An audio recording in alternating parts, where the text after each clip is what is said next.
vídeo vamos responder: Jesus possui duas naturezas?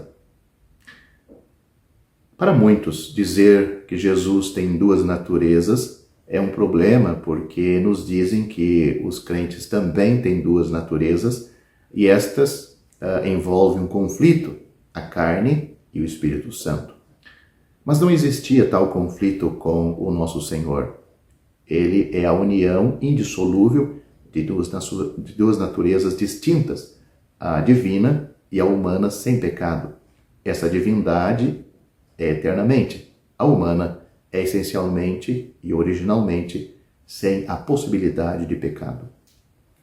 Historicamente, os conflitos de Calcedônia, no ano 451, e de Constantinopla, no ano 553, abordaram vários erros em relação à substância única de nosso Senhor Jesus Cristo.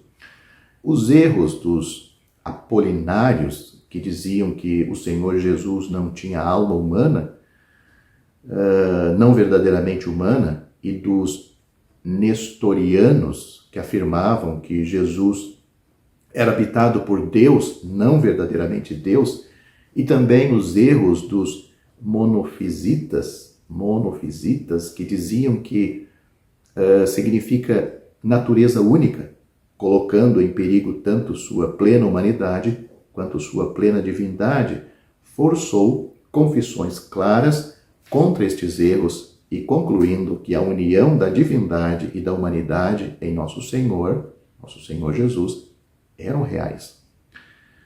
Essas confissões afirmam a integridade da união das duas naturezas em uma só pessoa e a preservação das características de cada natureza sem confusão, mudança, divisão ou separação.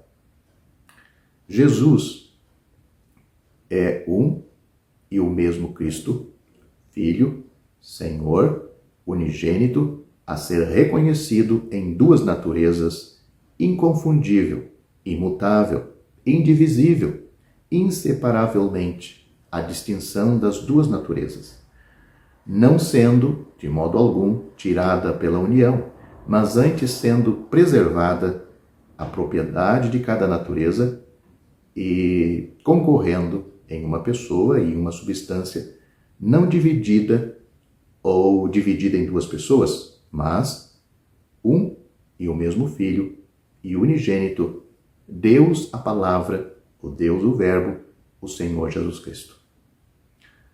Isto define a união hipostática de nosso Senhor, na qual sua substância subjacente é a união de duas substâncias eternamente distintas.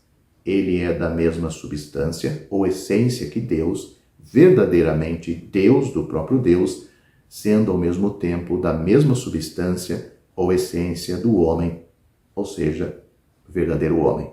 Verdadeiro Deus, verdadeiro homem. Finalizo esse vídeo citando algumas passagens da Bíblia que expressam as profundas implicações do que foi dito até aqui.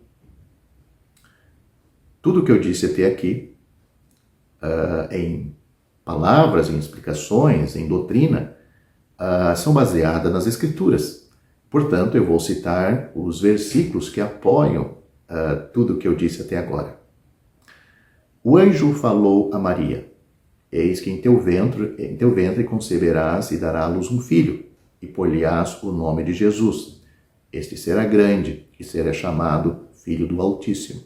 E o Senhor Deus lhe dará o trono de Davi, seu pai, e reinará eternamente na casa de Jacó, e seu reino não terá fim.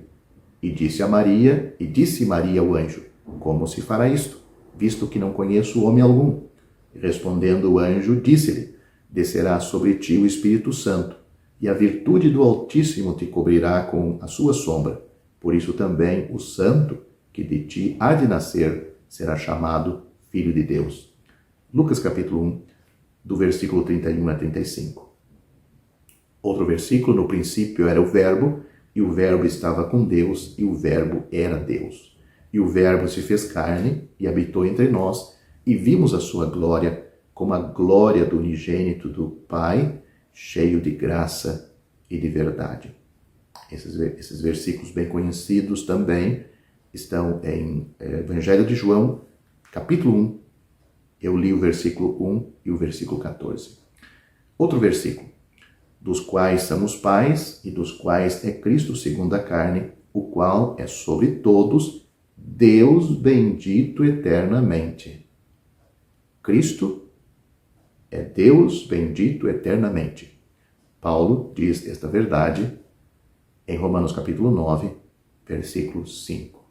Mesmo que muitos tentam, de todas as maneiras, colocar em dúvida a tradução que temos na nossa Bíblia, que é confiável, não precisa temer,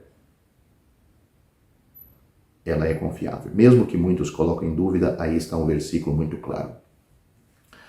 Outro versículo, que sendo em forma de Deus, não teve, falando do Senhor Jesus, que sendo em forma de Deus, não teve por usurpação ser igual a Deus, mas esvaziou-se a si mesmo, tomando a forma de servo, fazendo-se semelhante aos homens, e achado na forma de homem, humilhou-se a si mesmo, sendo obediente até a morte, e morte de cruz. Filipenses capítulo 2, versículos 6 a 8.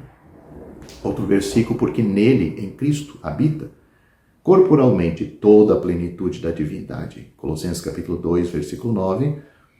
Outro versículo, qual, sendo o resplendor da sua glória e a expressa imagem, a expressão exata da sua pessoa, e sustentando todas as coisas pela palavra do seu poder, havendo feito por si mesmo a purificação dos nossos pecados, assentou-se à destra da majestade nas alturas.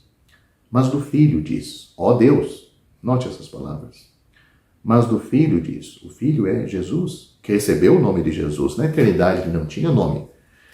Ele é o Filho eterno. Ó Deus, o teu trono subsiste pelo século dos séculos.